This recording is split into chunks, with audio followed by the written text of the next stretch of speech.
जरा देखना बाहर, मुजाहिद शेख साहब ने आना था, वो आ गए हैं, जरा बाहर देख के आना।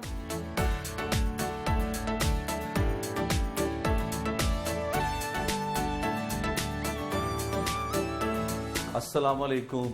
वालेकुम अस्सलाम। कैसी हैं आप? मैं खैरियत से। आप? मुझे गेट पे पता चला कि आप किचन में कुछ बना रही हैं। जी बिल्कुल, आज इतवार है तो आज छुट्टी का दिन है, तो दिन का आगाज जो है वो किचन से ही हुआ। अच्छा, तो बड़ी खुशी हुई आपको देख के यहाँ पर। चलो किचन में देख के। जी किचन में आज देख के आपको और भी ज्यादा खुशी हुई और खुश आमदीद। और मुझे ये खुशी हुई कि आप खाना खुद बनाती हैं और कश्मीरी होने का फायदा उठाती हैं। जी बिल्कुल, मैं खाना बहुत शौक से बनाती हूँ और बहुत सारे खाने बनाने आते हैं मुझे।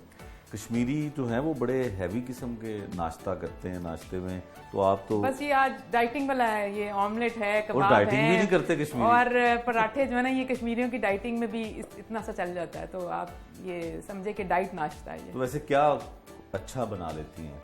जी मैं काफ़ी सारी चीज़ें बना लेती हूँ। हरीसा है, पाए है, निहारी है, बिरयानियाँ, पुलाव, अफ़गानी खाने, पाकिस्तानी खाने।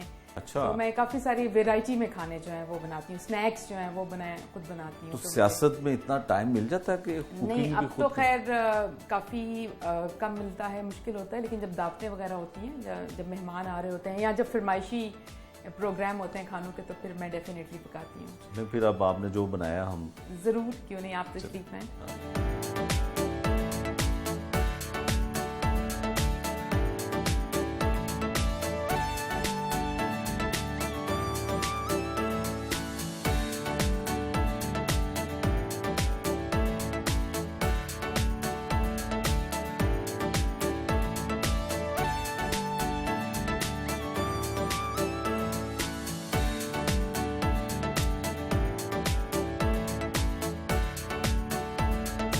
संडे का फिर आगाज कैसे होता है?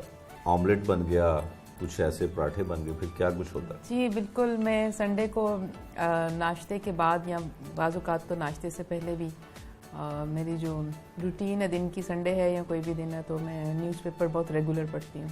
अच्छा। और उसमें एक से ज़्यादा न्यूज़पेपर्स पढ़ती हूँ मैं। एक तो मुझे आदत भी थी शुरू से, और फिर मेरा काम कुछ इस तरह से था। जब मैंने पॉलिटिक्स ज्वाइन की तो पहले तो मैं 2011 से PMLN के साथ काम कर रही हूँ, लेकिन अभी जब 2018 के इलेक्शन से ऑनवर्ड्स जैसे पार्टी के अंदर मेरा काफ़ी ज़्यादा जो रुझान है काम करने का या कंट्रीब्यूट करने का, वो टुवर्ड्स कंटेंट है।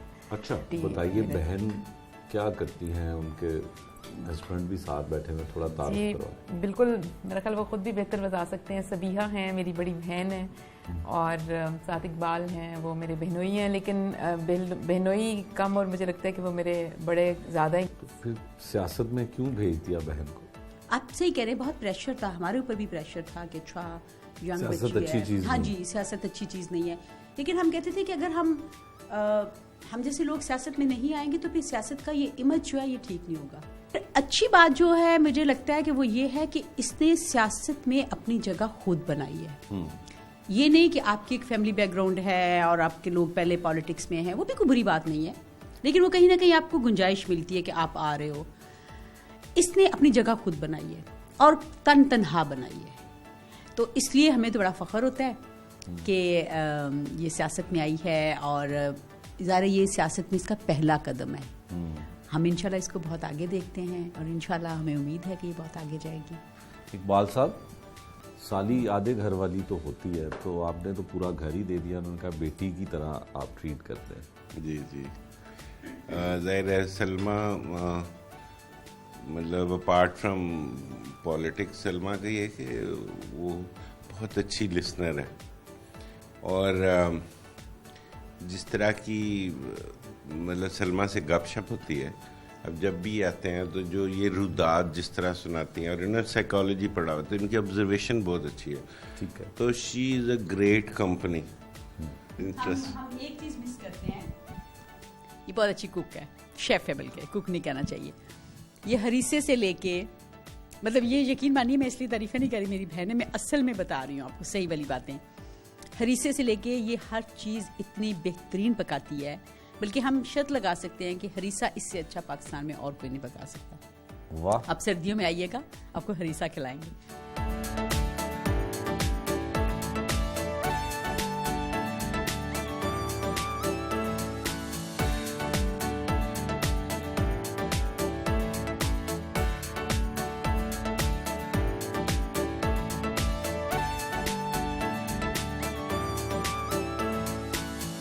सलमा साहिबा, आपका ताल्लुक सियासी घराने से नहीं है, तो फिर सियासत में किस तरह से आई और ख़ासकर नून लीग को क्यों ज्वाइन किया? जी बिल्कुल, ये बड़ा इंटरेस्टिंग है।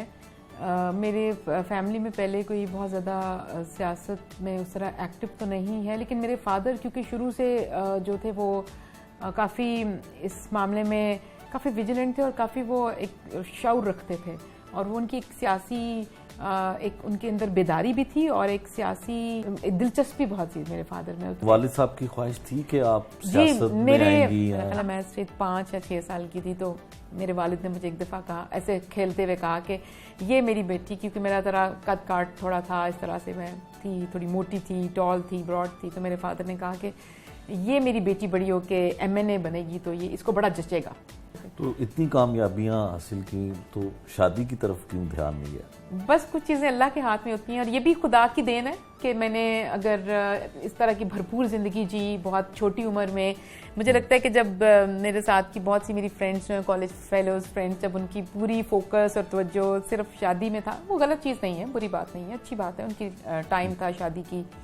और फिर जो है वो उस टाइम पे मैं बहुत कुछ और एक्सप्लोर कर रही थी, शायद कुदरत ने मेरी रास्ता इस तरह लिखा हुआ था मेरी ज़िंदगी में। जैसे मास्टर्स करने के बाद मुझे याद है मेरी सब फ्रेंड्स की सारी तवज्जो इस बात पे थी कि अब शादी होनी है, लेकिन मेरे लिए कुदरत ने बहुत सारे नए रास्ते खोल दिए थे। मैं यूरोप जा रही थी, मैं तब कॉम्पिटिशन्स विन कर रही थी, मैं तब राइट अप्स लिखा करती थी। तो फिर अब कोई ऐसा जिंदगी में प्लान है कि मुस्तकबिल में शादी करनी है, और किस तरह का कोई सियासी बंदा होना चाहिए? तो प्लान कुछ दिल में कुछ ऐसा सोचा तो होगा। आई डोंट नो, मैंने कभी कोई फ्रेम नहीं बनाया या मैंने कोई बुत नहीं बनाया हुआ कि इस तरह का फ्रेम के अंदर ढला हुआ घड़ा हुआ शख्स होगा तो मैं शादी करूंगी, या मेरा कोई प्रिंस चार्म नहीं है, या ना ही मैं कोई वेट करी कि घोड़े पे आएगा। तो फिर ऐसे भी कोई आ जाए तो हो हाँ, सकता मुझे लगता है कि शादी, to be very very honest, इसका मतलब ये है कि जहाँ पे आपके दिल की खुशी हो ना। तो मैं कोई इस तरह की ऐसा मुझे लगता है कि ज़िंदगी में मैं इस बात से इख्तलाफ नहीं करती कि शादी करनी चाहिए, और मुझे इस बात से भी इख्तलाफ नहीं है कि शादी कोई ज़रूरी चीज़ नहीं है। शादी एक बहुत अच्छी चीज़ है, मैं शादी के बहुत हक में हूँ, लेकिन मुझे ये लगता है कि सिर्फ शादी का टैग लगाने के लिए बाज़ औक़ात आपको कोई बहुत बुरा फैसला भी नहीं ज़िंदगी के साथ कर लेना चाहिए। और दूसरा मुझे ये लगता है कि खुदा ने, जब अल्लाह ने आपको बहुत सारी नेमतें दी हों, बहुत सारी चीज़ों से नवाजा हो, तो फिर खुदा के घर किसी चीज़ में देर हो तो उसको नाशुक्री नहीं करनी चाहिए। पाकिस्तान में एक लोगों का तासुर है कि जो सियासत में ख़वातीन आती हैं उन्हें काफ़ी मसाइल का सामना करना पड़ता है, ख़ासकर जब आप आई तो आप यंग भी थी और शादीशुदा भी नहीं थी, तो कुछ मुश्किलें इस तरह की हुई पाकिस्तान में? मैं ऑनेस्टली एक बात बताऊं, देखें, मुश्किलात तो कुछ भी करें तो आपको होंगी, मेरा नहीं ख्याल खाली सियासत में होंगी। हमने वैसे ही कुछ चीज़ों के साथ कुछ चीज़ें इस तरह टैग हम कर देते हैं और इस तरह लेबल कर देते हैं कि वो आइंदा आने वाले लोगों के लिए दिक्कत बन जाती है और रुकावट बन जाती है। बहुत से लोगों का ये सवाल है कि ख़वातीन, अगर आप बाहर आई हैं, आप काम करना चाहती हैं, आप हर चीज़ में बराबरी चाहती हैं, तो आपको कोटे क्यों दिए जाएं?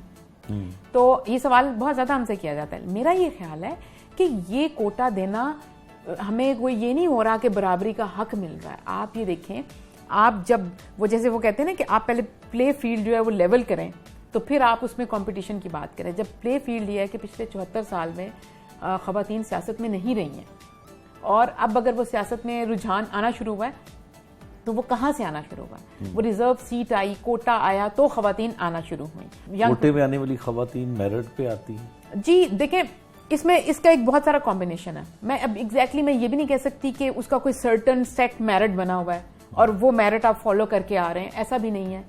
ऐसा कोई बहुत ज़्यादा सेट रूल्स नहीं बने हुए हैं डिफाइंड किस्म के, लेकिन वो पार्टी का प्रेरोगेटिव होता है, लेकिन वो पार्टी बड़ा उसको सोच समझ के इस्तेमाल करती है। जैसे उसमें एक कॉम्बिनेशन आपको देखने में मिलेगा। अगर आप इस वक्त मैं अगर पाकिस्तान मुस्लिम लीग नून की बात करूं, मेरा उस पाकिस्तान मुस्लिम लीग नून से ताल्लुक है, तो वहाँ पे 30 ख़वातीन जो हैं वो प्रोविंशियल असम्बली ऑफ पंजाब की मेंबर्स हैं जो रिजर्व कोटा पे हैं। तो अगर आप इसको भी देख लें तो आपको इसमें वो भी मिलेगी जो प्योरली पढ़ी लिखी ख़वातीन हैं और वो उस तरह के बैकग्राउंड से आई हुई हैं जिनकी शायद पॉलिटिकल उतनी बहुत ज़्यादा कॉन्स्टिट्यूएंसी पॉलिटिक्स नहीं है, जिनके पीछे बहुत सारे वोट नहीं है, बैंक नहीं है, जिनके पीछे शायद आपको फैमिली की पॉलिटिकल लेगेसी नहीं मिलेगी, लेकिन वो यंग प्रोफेशनल्स हैं, वो अपना आप मनवा के पहुंची।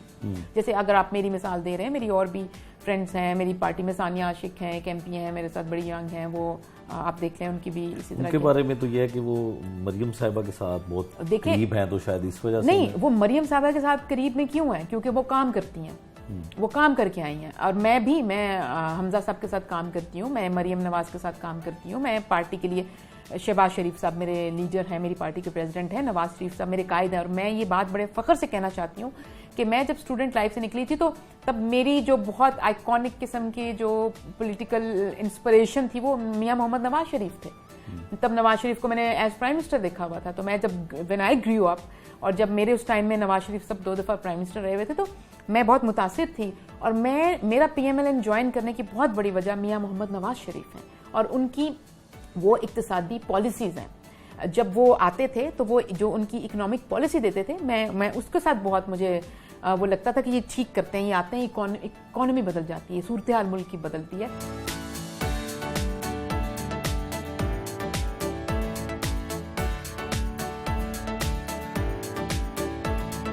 घर बड़ा खूबसूरत आपने डेकोरेट किया हो।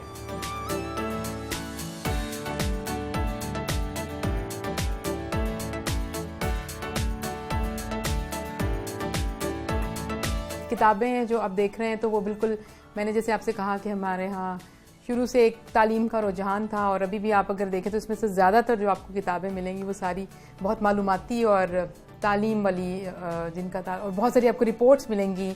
UN की रिपोर्ट्स आपको इन अलमारी में बहुत सारी मिल जाएंगी, ह्यूमन राइट्स के हवाले से हो, कन्वेंशंस हो। पार्टी के लिए कंटेंट बनाना और लिखना जो है वो फिर उसके लिए रिसर्च तो चाहिए आपको। बिल्कुल, वो घर में तकरीबन एक इस तरह का रुझान है कि वो किताबें जो आती रहती हैं बहुत अच्छी अच्छी पढ़ने वाली, डेमोक्रेसी के ऊपर, पॉलिटिक्स के ऊपर, और ऑटोबायोग्राफीज जो हैं उनको देखना और पढ़ना, मैं काफ़ी इसका शौक़ भी रखती हूँ। और वो मुझे अच्छा लगता है कि जितना भी इल्म तो जितना भी आप हासिल कर लें वो कम है।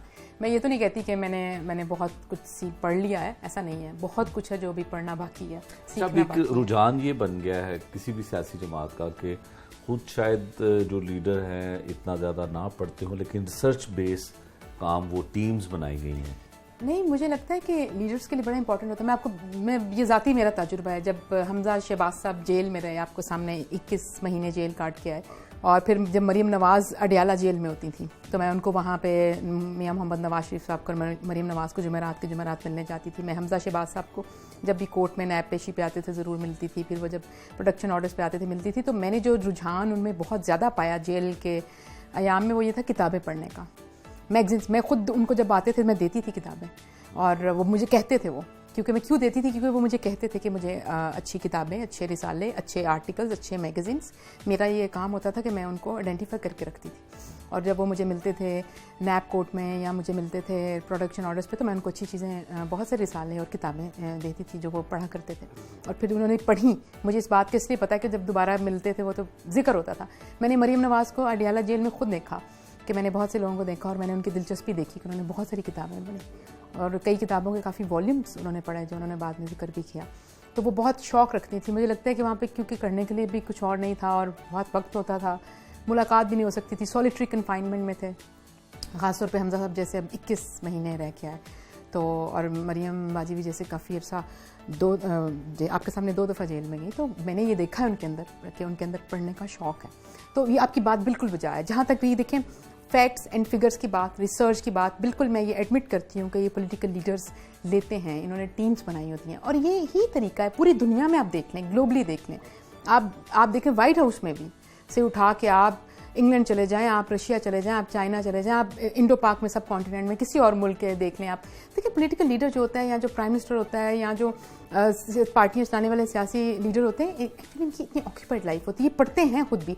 अब मिसाल के तौर पे कल ₹1.95 पैसे बढ़ी है बिजली की कीमत, ठीक है, अब वो डॉलर $172 का हो गया। अब उन्होंने वो पढ़ा होगा, डेफिनेटली खुद पढ़ा होगा, लेकिन हो सकता है उन्होंने इतनी सारी चीज़ें एक दिन में करनी होती हैं, इतनी ज़्यादा वो प्री ऑक्यूपाइड होते हैं कि शायद वो एक एक फैक्ट एंड फिगर को याद रखना जो है मुश्किल होता है। फिर बजाय इसके कि आप तकरीरों में कहेंगे जर्मनी और जापान का बॉर्डर इकट्ठा, उससे बेहतर है कि आप रिसर्च टीम से डाटा और फैक्चुअल चीज़ें ले लें, और अगर उस काम के लिए उन्होंने अपनी रिसर्च टीम्स रखी हुई हैं, या डाटा वाली या कंटेंट वाले लोग रखे हुए हैं, आई थिंक ये बड़ा, मैं तो उसको अप्रिशिएट करती हूँ। मुझे लगता है कि एक लीडर को यही करना चाहिए।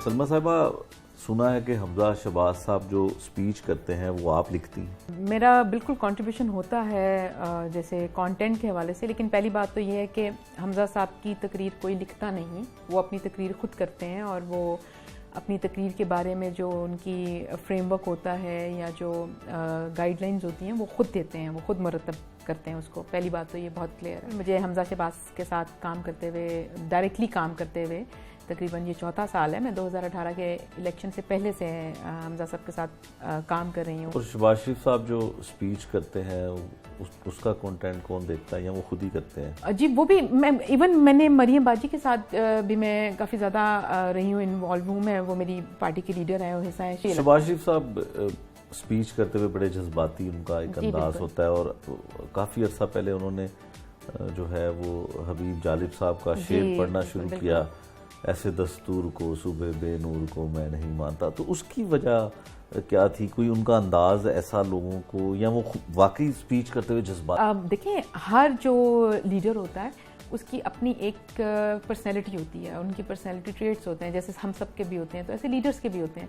तो मुझे लगता है कि ये उनका अपनी एक पर्सनैलिटी टाइप है, शायद उनका कंफर्ट है बात करने का। मुझे तो खैर बहुत पसंद है उनका अंदाज, अगर आप मुझसे पूछें। जब कंटेंट की हम बात कर रहे थे तो शहबाज शरीफ साहब का एक अंदाज ये भी है कि वो किसी महफिल में हो और वहाँ पे गाना गाया जा रहा हो तो वो माइक पकड़ के गाना भी शुरू करते हैं। तो ये आवाम को मुतवज्जो करने के लिए या लोगों को अट्रैक्ट करने के लिए सारी बातें होती हैं, या वो हैं इस तरह के? मुझे लगता है कि वो हैं इस तरह के, गाना भी गा लेते हैं। जी बिल्कुल, वो गाना माशाल्लाह उनकी बड़ी अच्छी आवाज़ है, और ये बड़े मियाँ साहब की भी बहुत अच्छी आवाज़ है जब वो गुनगुनाते हैं। या और बड़े मियाँ साहब के नवासे भी बहुत अच्छा गाते हैं। जी, बहुत अच्छा गाते हैं। इवन हमजा साहब बहुत अच्छा गाते हैं, अगर कभी इत्तेफाक हुआ हो उनका बिल्कुल सुनने का प्रोग्राम में उन्होंने गाना। जी बिल्कुल, और उनकी आवाज़ बहुत अच्छी है और वो बड़ा अच्छा गाना गाते हैं। मुझे लगता है शायद उनकी फैमिली में।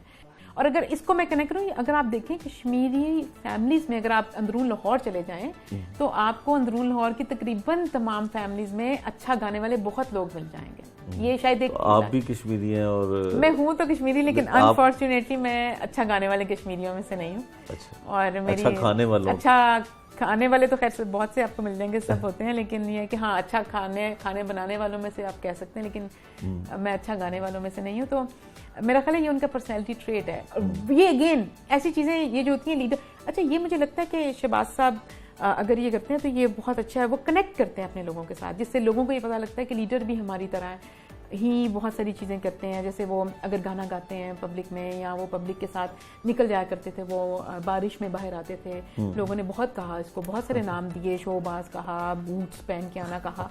आप इसको देखने वाले, आप देखें, आप हर चीज़ का जो भी पहलू निकालना चाहिए वो आप पे मुनहसर है। लेकिन मुझे लगता है कि शहबाज शरीफ साहब ही वो पॉलिटिकल लीडर हैं जिन्होंने ये ट्रेंड दिया था कि एक लीडर और अवाम के अंदर कितना राब्ता है और उनकी कनेक्टिविटी कैसी होती है, कॉमन ग्राउंड्स क्या है। तो मुझे लगता है ये बड़ा अच्छा था। इवन मैं कई दफ़ा देखती हूँ, जैसे मरियम नवाज जाती हैं, ट्रैवल करी होती हैं, तो भेरा में खड़ी रुक जाती हैं, लोगों से मिल रही होती हैं। सलमा साहबा, ये बताइए जो बाकी आपकी लीडरशिप है, जैसे उज़मा बुखारी हैं, बड़े सख्त और बड़े ऐसे जवाब देती हैं, खासकर फैज़ुल हसन चौहान हो या डॉक्टर फरदौस आशिक, तो ये भी क्या पार्टी की होती है पॉलिसी या कंटेंट, कोई पार्टी की तरफ से दिया जाता है या वो खुद से करते हैं? ऐसा नहीं होता कि पार्टी डिक्टेट तो नहीं कर रही होती दूसरों को, लेकिन पार्टी की डेफिनेटली पॉलिसी होती है, पार्टी की गाइडलाइंस होती हैं, पार्टी का कोई फ्रेमवर्क होता है, और पॉलिसी बहुत मेन चीज़ होती है, मोटी चीज़ होती है। अगर देखा जाए तो ओवरऑल एक चीज़ होती है कि पार्टी का किसी इशू के हवाले से क्या मौक़िफ़ है, क्या स्टांस है, कहाँ स्टैंड कर रही है, ये मोटी मोटी चीज़ें होती हैं।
मुझे ब्लैक एंड वाइट के ऊपर ये वाला।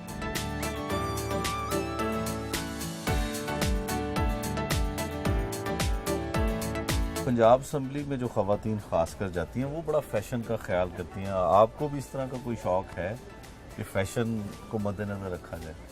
जी, मुझे लगता है कि ख़वातीन सिर्फ पंजाब असम्बली में नहीं, ख़वातीन कहीं पे भी हों तो ख़वातीन जो हैं वो फ़ैशन से लगाव रखती हैं, खुश लिबास होती हैं और वो खुश क्योंकि वो ज़ौक़ रखती हैं। ये ज़ौक़ की निशानी है ख़वातीन के अंदर आई थिंक। और वो मुझे लगता है मेरी तो ख़ुद बड़ी लगाव है अच्छे लिबास, खुश लिबास होना मुझे बहुत पसंद है और मेरा बड़ा लगाव है कपड़ों के साथ। और मैं कल ये सब मैं लिबर्टी आती हूँ बहुत शौक से, इनको पता है। मैं इनसे शायद ही कभी कोई चक्कर होता है कि जब कपड़े लिए बगैर चली जाऊँ, ऐसा पॉसिबल नहीं होता। अब तो सोशल मीडिया पे बहुत ज़्यादा मरियम नवाज साहिबा जो खासकर कपड़े पहनती हैं उनको जो है बड़ा सेल आउट होते हैं वो। जी बिल्कुल, मरियम नवाज साहिबा भी ये हमारी खुशकिस्मती है, मुझे तो बड़ा पसंद है और बड़ी अच्छी बात है कि वो लिबास बड़ी खुश लिबास हैं और बड़े अच्छा कैरी करती हैं और वो एक फ़ैशन सेंस और फैशन ट्रेंड देती हैं ख़वातीन को पाकिस्तान के अंदर इस वक्त अल्हम्दुलिल्लाह। और उसमें सबसे अच्छी बात यह कि वो सिर्फ बहुत हाई एंड कपड़े नहीं पहनती, उन्होंने बहुत से यहाँ पे यंग ख़वातीन को और यंग डिज़ाइनर्स को इंट्रोड्यूस कराया लाहौर के अंदर और पाकिस्तान के अंदर। और उन्होंने बहुत सारे डिज़ाइनर्स के कपड़े पहने और फिर वो डिज़ाइनर्स मेन स्ट्रीम का हिस्सा बने और वो हाईलाइट हुए।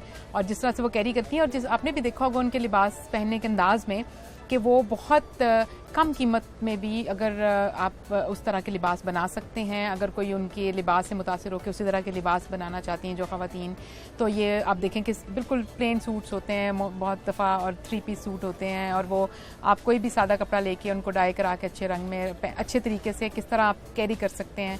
और मेरा ख्याल है कि ये एक बड़ा अच्छा रुझान है जो मरीम नवाज़ ने दिया है ख़वातीन को लिबास पहनने में और उसका मुख्तलिफ अंदाज में उसको सलीका बनाया और उसको फिर जिस तरह से राइज किया। और वो आज हर तरह की चाहे लोअर इनकम क्लास से है, मिडिल इनकम क्लास से है, तो वो ख़वातीन भी उस तरह के लिबास पहन सकती हैं। आप किस तरह का लिबास पसंद करती हैं और दुकानदार के साथ आपके भाव के ऊपर बहस होती है? जी, भाव पे बहस होती है मेरी आपकी?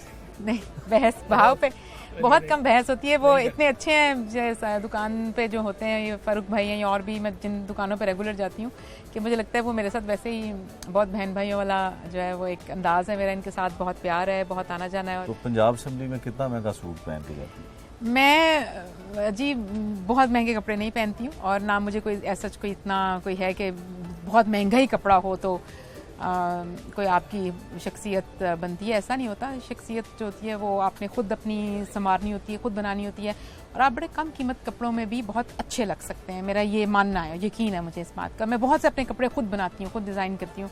मैं बहुत ज़्यादा डिज़ाइनर ड्रेसेस नहीं पहनती हूँ, मैं बहुत महंगे, ये इस बात के गवाह है कि मैं बहुत सारा कपड़ा इनसे लेती हूँ अनस्टिच्ड और उसको खुद मैं टेलर करती हूँ, खुद डिज़ाइन करती हूँ और ख़ुद डाई करती हूँ। और अभी मेरे डायर से भी मैं आपको मिलवाती हूँ। तो ज़रूरी नहीं कि आप बहुत महंगे कपड़े पहन के असम्बली में जा सकते हैं। आप असम्बली में अभी भी आप मेरे साथ हैं, आपने देखा है मुझे कि मैं बहुत सादा ऐसे कपड़े पहनती हूँ जो इस सोसाइटी के अंदर बहुत ही आम लोग पहनते हैं।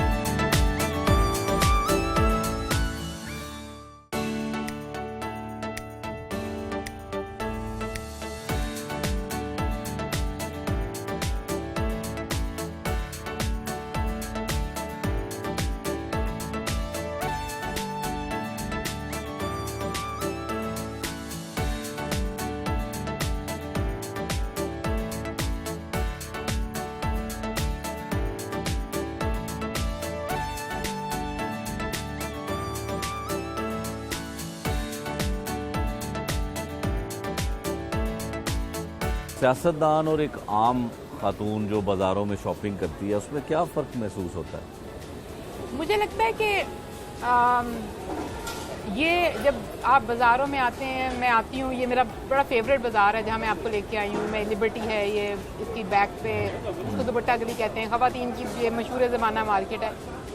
ये बड़ी it's a real time, real life. चाहे आप सियासत में हैं, चाहे आप पार्लियामेंट में जाते हैं, असम्बली में जाते हैं, लेकिन मुझे लगता है हर खातून की, एटलीस्ट मैं ख़वातीन के हवाले से कह सकती हूँ कि बड़ी बुनियादी ज़रूरत है शॉपिंग करना, कपड़े बनाना, अपनी दिलचस्पी की चीज़ें करना, डाई कराना। मुझे बहुत पसंद है। मैं अगर अपनी बात करूँ तो मेरे तो यहाँ पे जैसे डायर हैं उनसे इतनी दोस्ती है, कपड़े वालों से, लेसों वालों से, मोती सितारों वालों से, और मुझे लगता है कि आपके लिए बड़ा अनवाइंडिंग है और बड़ा फुलफिलिंग है। पंजाब असेंबली में आपने बताया कि जब आप गई तो आपका नंबर 31वां था, तो आप रह गई, तो फिर ये क्या हुआ कि किसने रिकमेंड किया? आपके अलावा भी तो कोई ऑप्शन हो सकती थी। वो इस तरह से था कि मैं अल्लाह ताला का शुक्र अदा करती हूँ। मुझे लगता है खुदा जो भी करता है वो आपके हक में बेहतर होता है। मैं 2018 में नहीं बनी, ज़रूर इसमें कोई खुदा की हिकमत होगी, और मैंने इसको हमेशा तब भी कभी भी इसको नेगेटिव नहीं लिया था। मैं कभी मायूस नहीं हुई थी, मैंने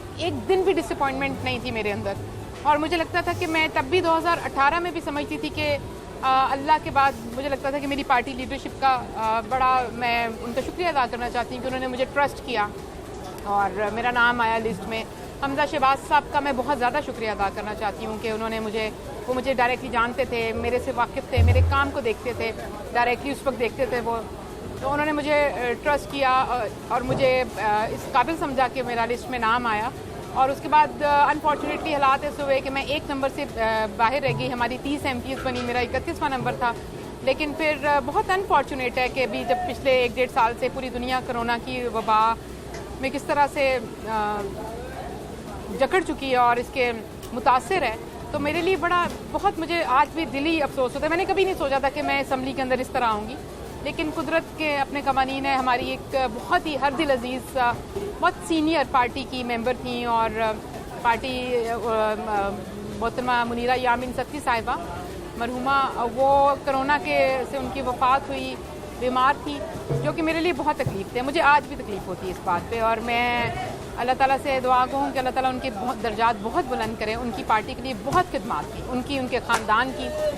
और फिर जब उनकी वफ़ात के बाद ये एक सीट खाली हुई तो उसके ऊपर फिर मैं आई, और मुझे तब तक मैं मेरी मोहतरमा मरीम नवाज़ शरीफ साहबा से भी मेरी बहुत मुलाकात थी। हमजा साहब तब जेल में थे जब ये हुआ, तो जब वो मुझे याद है जब ये हुआ था तो वो नैब की पेशी में आए, तो मैंने उनको बताया कि जब ये हुआ सीट वेकेंट हुई तो अगला नंबर मेरा था। तो मुझे हमजा साहब ने भी कहा, जो है कि हमजा शहबाज साहब ने मुझे कहा कि आपने इंतज़ार किया, आपने मेहनत की, और अब आपका वक्त है कि अब ये सीट खाली है तो आप इस पर ओथ लेंगी। मुझे मरीम नवाज़ शरीफ साहबा ने मेरी बड़ी हौसला अफजाई की, हमजा साहब ने तो मेरी हमेशा हर दिन की, और मुझे कहा कि आप ने ये सीट अर्न की है। तो मेरे लिए सीट से ज़्यादा जो बड़ा एजाज़ की बात थी वो ये थी कि मेरे लीडरशिप ने मुझे कहा कि तुमने ये अर्न किया अपनी मेहनत। अभी आप कोरोना का जिक्र कर रही थी, तो कोरोना में गवर्नमेंट ने बड़ा अच्छा इक़दाम किया, लोगों को बचाया, और पूरी दुनिया ने माना कि पाकिस्तान ने SOPs की बड़ी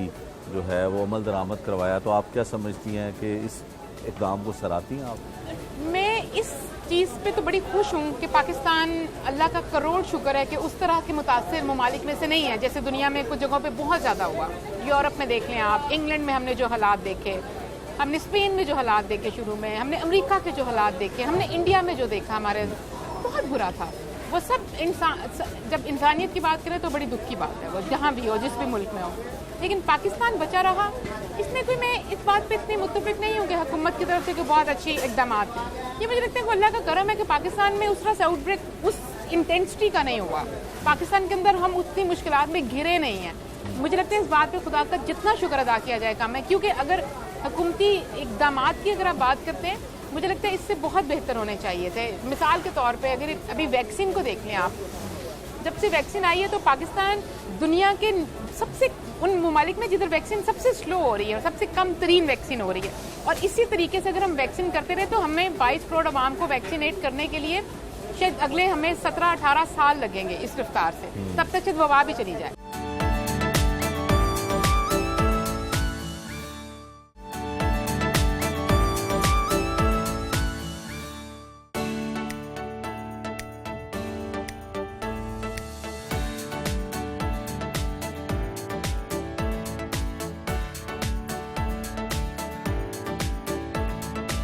आप मुजाहिद शेख साहब यहाँ बैठे हुए हैं। मैंने कहा आज आप जॉगिंग अकेली कर रही हैं क्योंकि मैंने शूज नहीं पहने हुए। अच्छा,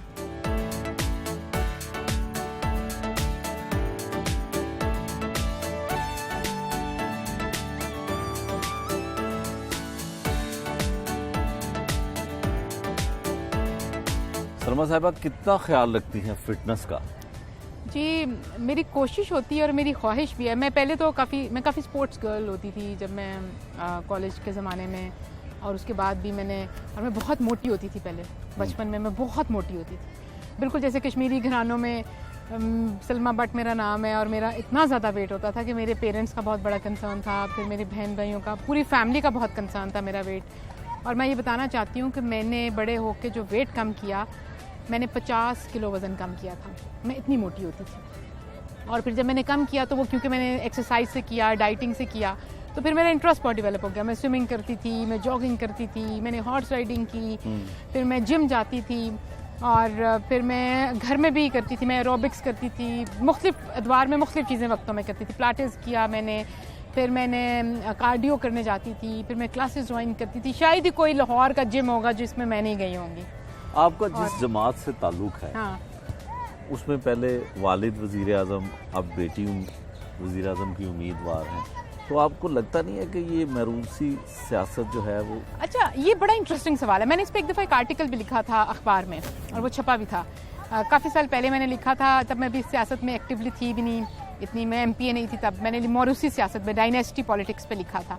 लेकिन बड़ा इंटरेस्टिंग है, हमारे जैसे मुल्क में ये हवा कायम कर दी गई कि मौरूसी सियासत को ताना बना दिया गया कि पहले बाप था, फिर बेटी थी, फिर पहले भुट्टो के बाद बेनज़ीर थी, फिर अब बिलावल है। हमजा शहबाज को कहा जाता है कि पहले शहबाज शरीफ फिर हमजा शहबाज, आले शरीफ कहते हैं बहुत से लोग इनको तंजिया तौर पे। मेरा कहना ये है कि ये डायनेस्टी पॉलिटिक्स इनकी ख़ानदानों तक हमने हाईलाइट करके महदूद इसलिए कर दी कि कहीं ये सूट करता है इनको यूं हाईलाइट करना, वरना आप चले जाएं पाकिस्तान का जो पॉलिटिकल स्ट्रक्चर है, ढांचा पूरा देखें आप, लोकल बॉडीज़ में जाके देखें, यूनियन काउंसिलर की सतह पर जाके देखें, काउंसलर कौन बनता है, काउंसलर के बाद वो काउंसलरशिप किसको जा रही होती है, ट्रांसफर हो रही होती है। उसका बाप होगा पॉलिटिक्स में एक्टिव, उसका बेटा काउंसलर बन जाएगा, उसका भतीजा बन जाएगा, चचा का वो बन जाएगा। तो फैमिली के अंदर आप MNA की कॉन्स्टिट्यूएंसी में जाके देखें, MNA कौन बन रहे हैं, नस्ल दर नस्ल सदियों से कौन, दहाइयों से कौन बन रहे हैं, नए कितने होते हैं, बहुत कम न्यू एंट्रेंट्स होते हैं। आप MPA का जाके देख लें कॉन्स्टिट्यूएंसी के अंदर, आप कॉन्स्टिट्यूएंसी पॉलिटिक्स उठा के देखिए पाकिस्तान की, किसी जगह की, सिंध की, KP की, पंजाब की, ये जगह कहीं चले जाएं, इट्स अ स्ट्रक्चर। और आप ये स्ट्रक्चर सिर्फ पाकिस्तान में नहीं है, ये इंडो पाक सब कॉन्टिनेंट का स्ट्रक्चर है। इसके अलावा आप अमेरिका के अंदर जाके देख लें, आप देख लें बुश 1, बुश 2, बुश 3, वो चलते आ रहे हैं। आप देख लें जो जस्टिन ट्रूडो जब पैदा हुआ था तो ये प्राइम मिनिस्टर का बच्चा पैदा हुआ था। आप देख लें क्लिंटन जो है, उसकी फैमिली में क्लिंटन आया, उसकी बीवी आ गई पॉलिटिक्स के अंदर। आप अब बरतानिया में देख लें, आप दुनिया में किसी मुल्क के, आप वो देख लें इंडिया में देख लें, आप फिर उसके बाद वो जो श्रीलंका के अंदर देख लें, आप कहीं पे भी जाके देखेंगे ना, तो पॉलिटिकल स्ट्रक्चर के अंदर ये इनबिल्ट, उसकी वजह क्या है? देखिए आप जब, और मैं coming back to Maryam Nawaz और हमजा शहबाज, मैं तो नाम लेके ये बात कहना चाहूँगी। आप देखें कि हमारे जैसे मुल्कों के अंदर, इवन बिलावल भुट्टो है, हम कितनी चॉइस छोड़ते हैं एक पॉलिटिकल लीडर के बच्चे के लिए अपनी लाइफ को चूज करने के लिए। हम तो बाय फॉल्ट खुद धकेलते हैं इनको कि आपके पास और की चॉइस ही नहीं है, आपने सिर्फ सियासत के अंदर आना है। और फिर जब वो सियासत में आते हैं तो हम ही उनको ताना देते हैं कि आप मौरूसी सियासत कर रहे हैं। अच्छा, इसका एक और जवाब दे दीजिए कि शहबाज शरीफ या मरियम नवाज साहिबा मुस्तकबिल में वज़ीर आज़म किसको देखती हैं? मुस्तकबिल में देखिए, वज़ीर आज़म हो सकता है 2 मुख्तलिफ अदवार में दोनों बने, ये भी हो सकता है। और मुस्तकबिल में मुझे लगता है कि ये मुस्तकबिल चूज़ करेगा, और कुछ चीज़ें शायद कुदरत के हाथ बस की होती हैं और वो आपकी तकदीर में लिखी होती हैं, वो तकदीर के फैसले होते हैं। और हो सकता है कि पहले शहबाज साहब बन जाए, फिर मरियम नवाज बन जाए, दोनों बन जाए। इसमें तो कुछ नहीं कहा जा सकता आने वाले वक्त के बारे में। ऐसा क्यों है कि कोई और खातून मुस्लिम लीग नून की अहल है कि उसे उम्मीदवार समझा जाए वज़ीर आज़म का, वज़ीर आला पंजाब का?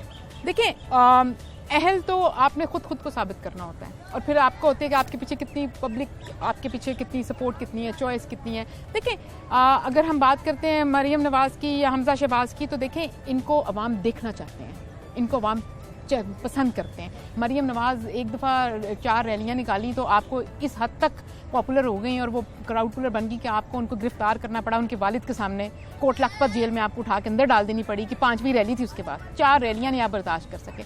हमजा शहबाज अभी आपने देखा है साउथ पंजाब का हाल ही में टूर करके आए हैं अभी 4 लोगों को पता है कि वापस आएंगे। बताएं कि आप भी मखसूस नशिस्त पे हैं, खवातीन में कौन हो सकता है या कौन है ऐसी जो, मैं अभी किसी पर्टिकुलर एक खातून का नाम तो नहीं ले सकती, मेरे ज़हन में कोई नहीं ऐसा, कोई ऐसा नाम नहीं आ रहा, लेकिन हो सकता है कि जब खवातीन बहुत ज़्यादा सियासत में आना शुरू हो जाएंगी, वक्त के साथ साथ खवातीन जो है वो ग्रो करेंगी, पॉलिटिकली मैच्योर होंगी और पॉलिटिकल स्पेस और क्रिएट करेंगी अपने लिए और स्ट्रेंथन करेंगी इसको, तो हो सकता है फ्यूचर में हम देखें वज़ीर आला कौन बनेगा, वज़ीर आज़म कौन बनेगा, ये कबल अज़ वक्त कहना बहुत मुश्किल बल्कि नामुमकिन सी चीज़ होती है।